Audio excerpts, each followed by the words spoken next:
What is it that, why do we keep doing that? It almost feels like that's a repeated mistake where we come across this horizon of this new world, new technology, new ideas, but then we always use it for almost the same thing or something that feels, insignificant compared to what it could do.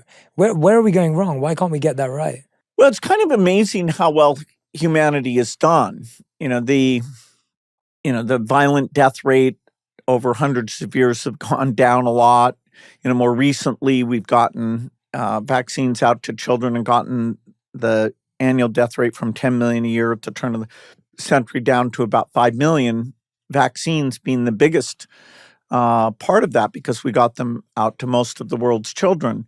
So humanity, for a being that grew up in these small hunter-gatherer groups, now, we have big cities, complex technology. Our ability to get along, in some ways has been good. Nuclear weapons that when I was young, my greatest fear was, okay, there was going to be a nuclear war.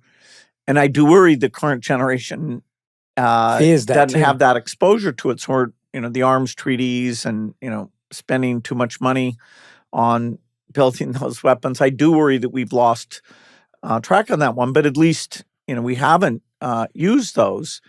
And, we've done pretty well so far. And, will we this time? I think this is probably the hardest innovation because, we do have human limitations.